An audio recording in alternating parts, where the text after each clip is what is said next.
Now, you actually produced So Icy. So Icy, yes sir, my first big record. Okay, like that was your first hit record, you would say? Yeah, my first hit. Yeah, yeah. Okay, so describe to me how So Icy came together, because the story, is told a few different ways and it's kind of hazy. So from your point of view as a producer, describe the timeline of So Icy.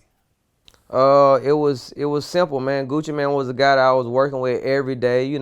We just a rapper and producer just making music every day. Gucci Man, had a buzz around the streets, not for just music, for other things too. So, at the time, Jeezy had already had his deals. He was, the new hot guy. I was at the barbershop and Gucci Man called me like, "Hey, Zay, Young Jeezy want to do a song with me." So, me being Gucci Man producer at the time, I left the barbershop, went home, and made the beat. We came up with the chorus right there. I made the beat for the So Icy, and we went down to the studio, and kicked it with Jeezy. Waited on our time for him to put a verse on our song. So who did the hook on that song? There was a guy named Lil Will. He was just a local guy that that sung records. He sung records that was he's in Atlanta. He had a song, kind of a big song called "Looking for Nikki," back in the day from Atlanta. So he was just happened to be in the studio at the time, and he jumped on the hook for us. Okay, so the song was Gucci's song, Yeah, it right? was And Gucci song. then Yeah. Jeezy was doing a feature on it. Yes, sir. Okay, now I think I remember during this time. So the Trap or Die mixtape was out already.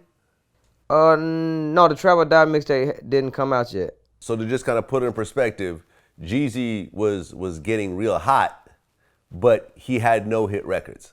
Yeah, it was something like that. It was just, I think So Icy was just so different that people recognized it as being the single. It just was a song that was a party song. It had a different sound to it. I came straight from the Bay Area, so the music didn't even sound like it came out of Atlanta. And Right. Well, it what had I young. meant was, let me just clarify that statement. What I meant was, at the time, Young Jeezy didn't have his own hit single yet. He was just buzzing real hard in Atlanta.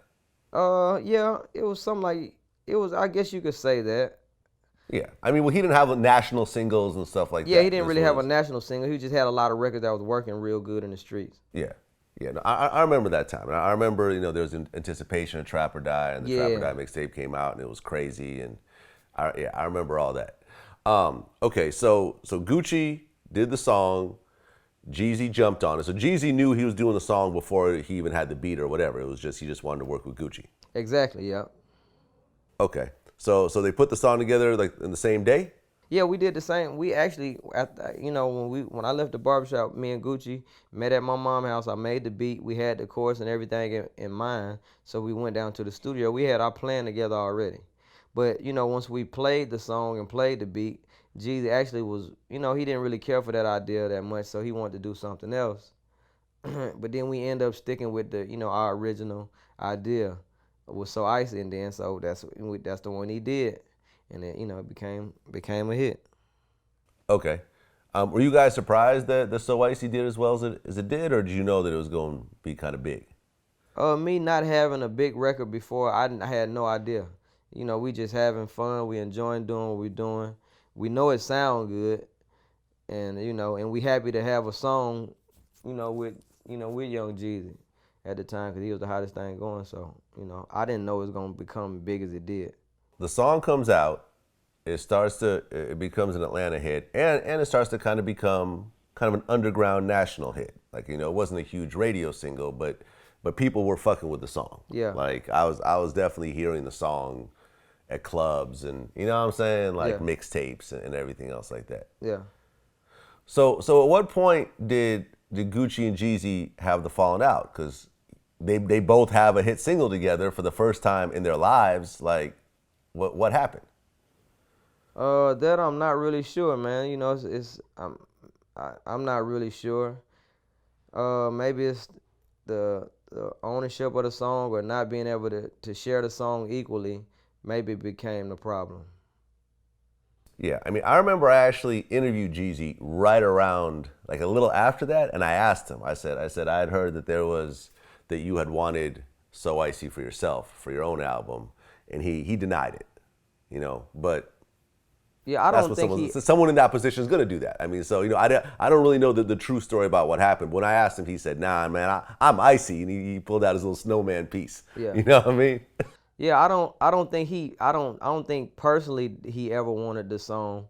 I don't even think he had really liked the song as much. But it was just something that had took over that it was just an undeniable smash at the time. So And then after that, though, it seemed like the two of them were really beefing, though. yeah, It seemed like it escalated. yeah, you know how it turned into something else. Yeah. Well, were you still working with Jeezy after that, or was since you're so close to Gucci that you pretty much had to stay on that side?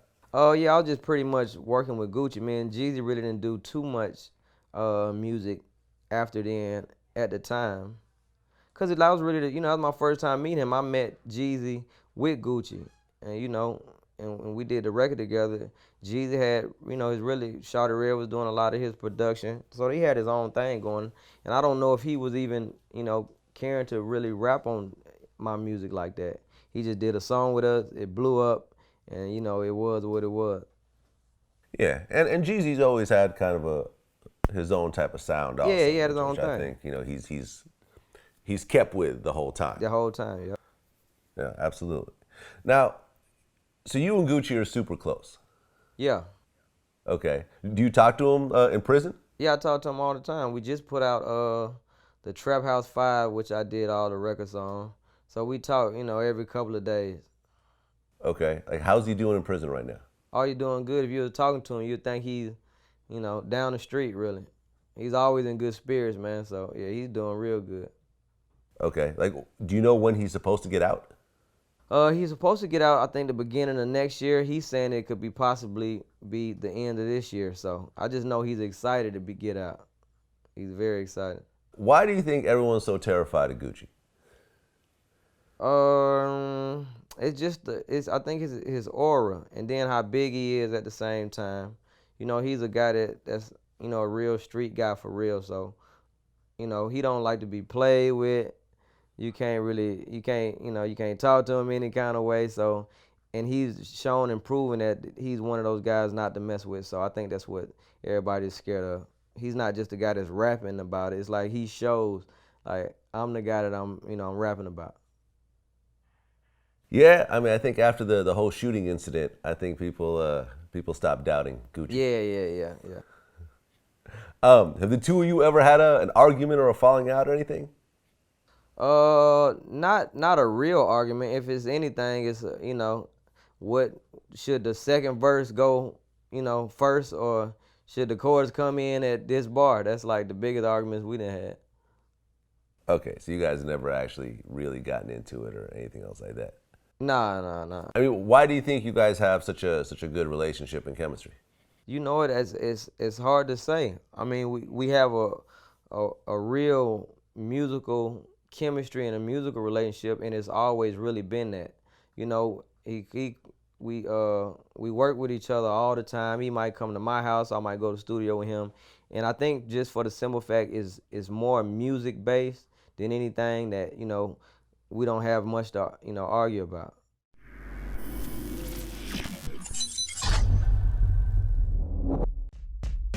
I FaceTime him, FaceTime me, we talked it out. I had a grudge, he had a grudge, we killed it, put it in the middle of the flow. It's over with now. So we working. Bow wow.